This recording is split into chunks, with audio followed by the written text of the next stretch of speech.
بسم اللہ الرحمن الرحیم۔ السلام علیکم نحمدہ و نصلی علی رسولہ الکریم اما بعد۔ آج ہم بات کریں گے ادریس علیہ السلام کی جو باقی باتیں رہ گئی تھی اس کے بارے میں کہ اس کے آگے کیا ہوا۔ آپ حضرت نوح علیہ السلام کے بعد 1000 سال بعد پیدا ہوئے۔ آپ کی پیدائش کا واقعہ یہ ہے کہ آپ شہر بابل میں پیدا ہوئے۔ بعض نے عراق کا ذکر کیا ہے اور شہر بابل میں، عراق کے اندر شہر بابل میں آپ پیدا ہوئے اور آپ وہیں پلے بڑھے، لیکن جب آپ کو نبوت مل گئی تو وہاں پر آپ دریائے دجلہ اور دریائے فرات کے کنارے پر رہتے تھے، لیکن جب آپ کو نبوت ملی اور آپ نے اپنے لوگوں سے ہجرت کے لیے کہا چلنے کو تو وہ راضی نہیں ہوئے۔ پھر آپ نے ان کو بہت زیادہ سمجھایا تو وہ آپ کے ساتھ مصر کی جانب ہجرت کر کے آگئے، جو دریائے نیل کے کنارے پر رہے اور زیادہ وہاں سے شادابی سرسبزی شادابی اور بہت سا آرام وہاں کے لوگوں کو میسر ہوا۔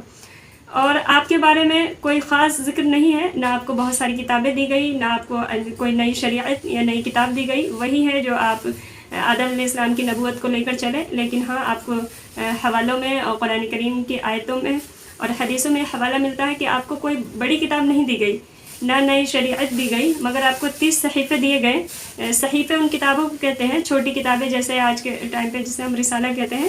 بعض انبیاء کرام کو کچھ صحیفے دیے گئے اور پیچھے نبی جو مطلب ان سے پہلے انبیاء کرام آتے تھے ان کی پیروی کا حکم دیا جاتا تھا، تو آپ بھی انہی میں سے تھے۔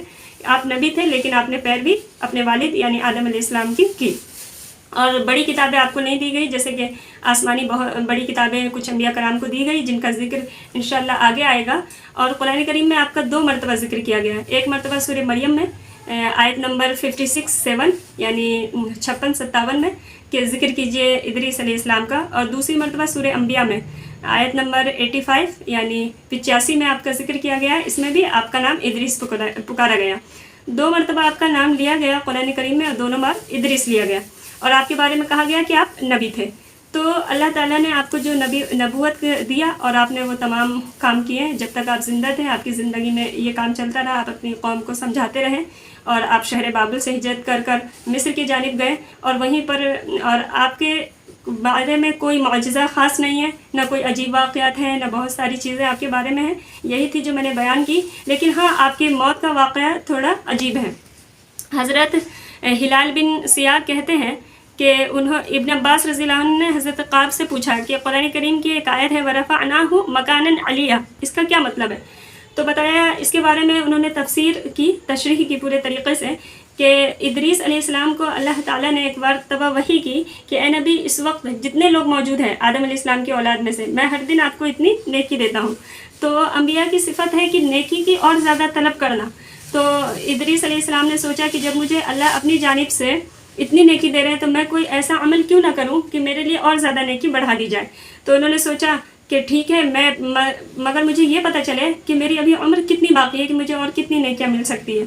تو آپ کے پاس فرشتہ آیا کرتے تھے، تو آپ نے اپنے دوست ایک فرشتے سے کہا کہ مجھے آپ اوپر لے چلیے، مجھے ملک الموت سے ملنا ہے تاکہ میں اس سے پوچھوں کہ میری عمر کتنی باقی ہے۔ جب آپ کے دوست نے آپ کو اپنے پروں پر بٹھایا اور آپ کو لے کر 4تھے آسمان پر پہنچے۔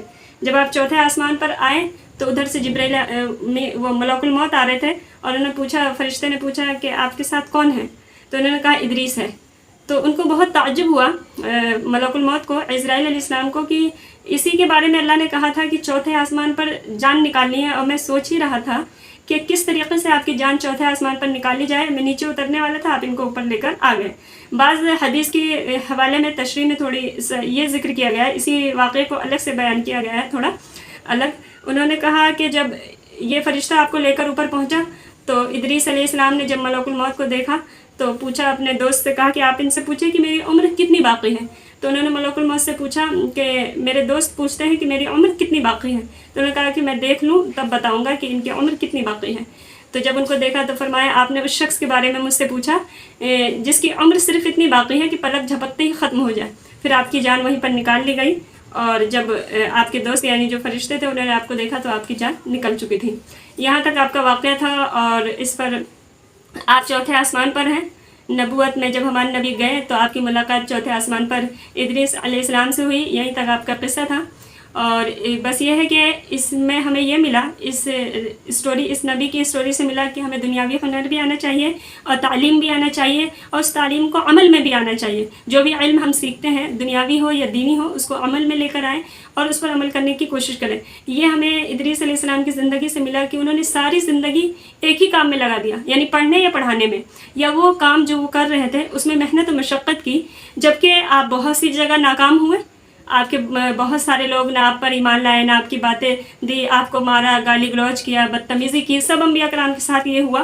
تمام انبیاء کرام نے یہ چیزیں برداشت کی ہیں کہ اللہ کے لیے مار بھی کھائی، باتیں بھی سنی، لیکن اس کام سے نہیں ہٹے۔ تو ہمیں یہ کرنا ہے کہ جو بھی کام ہم اچھا کر رہے ہیں اس کو لے کر چلنا ہے۔ ہمیں یہ نہیں دیکھنا لوگ کیا کہہ رہے ہیں یا لوگ کیا کہیں گے، ہمیں دیکھنا ہم کر کس کے لیے رہے اور کرنے کا مقصد کیا ہے۔ کر اللہ کے لیے رہیں، مقصد اللہ کو راضی کرنا، یہ دو کام ہمارا ہونا چاہیے۔ وآخر دعوانا والحمد للہ رب العالمین۔